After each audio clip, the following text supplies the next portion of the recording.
It's obvious where I stand on all of this. I defend Sam Darnold at every turn. So when we see that, you say to yourself, well, if you're falling in love with a guy in Zach Wilson because he can do that, well, you have a guy who can do it. But every sense I'm getting is that the Jets have made up their mind. They're going to take the quarterback at number 2, Kimberly. Is that what you're expecting? Yeah, Greeny, I hate to break it to you, but yeah, my conversations with people around the league, everyone expects the Jets to go the Zach Wilson route. And when you ask them, well, with Sam Darnold, what's the market? You know, I was surprised too. People were throwing out first-round picks. Like, we thought, like, oh, he'd go for a second. Well, the conversations I had with NFL GMs, most of them said maybe a third. And they were sort of not really feeling great about that either. You know, one even said a late third might be a little too rich, or possibly a conditional fourth. And I think that's the problem when you look at Sam Darnold. Yes, he has potential, and everyone agrees in a better situation, better coaches, better talent, he would be a better QB. But if you're going to be a GM that's got to stake your reputation, or a head coach that's got to stake your reputation on Sam Darnold, what we've seen the last 3 years, he has not been a good QB, despite all of the adverse situations. And then the option is coming up. Are you going to pay him a ton of money for what you've seen on the field? You know, that's a tough question for a lot of GMs. He's going into the 4th year of a rookie contract, which is a significant year. So I get all of that. I don't disagree with a word of it. And the market has shrunk. I mean, a month ago, there were a lot of teams interested in a quarterback, and now there are far fewer. So all of those things make sense. Dan, let me put the question to you this way. Okay.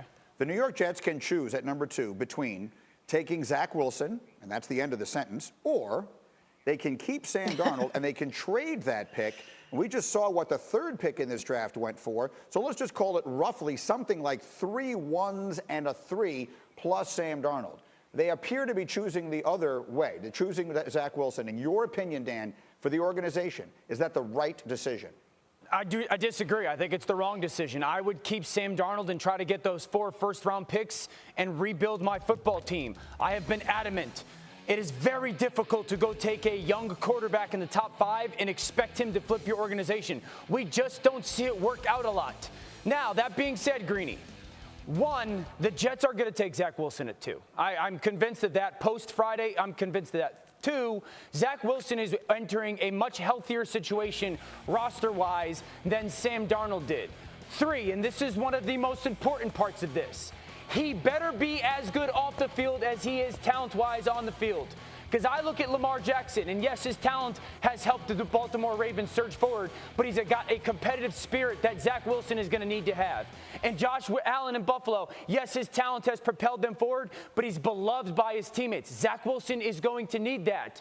And Baker Mayfield's moxie is one of the reasons why Cleveland is so much a favorite in their division next year, plus the addition of talent. Patrick Mahomes' talent's great, but he's an alpha leader. So as talented as Zach Wilson is, Jets fans, I get it, and that's awesome. He needs to be as good off the field, and I think that's where the question lies, and I think that's where some of the concern lies.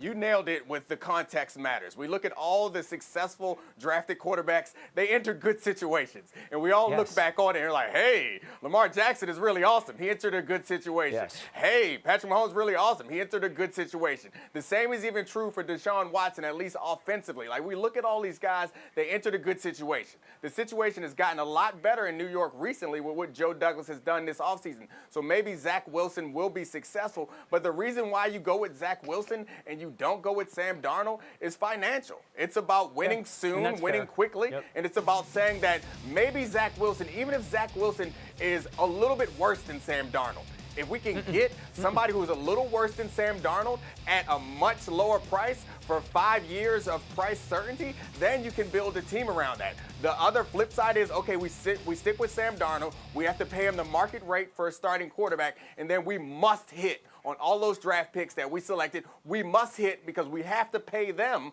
under market value in order to be successful. So that's the argument. You get you get Zach Wilson, you pay him less, and then they give you more flexibility to do things with the rest of your roster. It's not an argument that Zach is so much better than Sam. I have 30 seconds, Dan. Why are you doing that with your head? That's where I disagree with you. Because when you're taken to, you're expected to be great.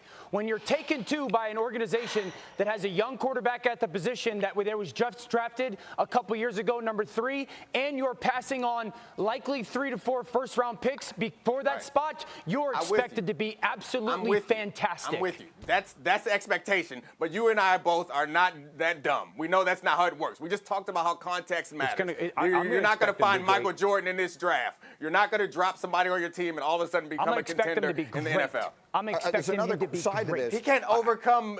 Go ahead. The other side of this, just quickly, I have to go to a break here, is maybe in this day and age, that isn't the case anymore. Maybe just having a young quarterback who's inexpensive is actually what teams want more than they need them to be great.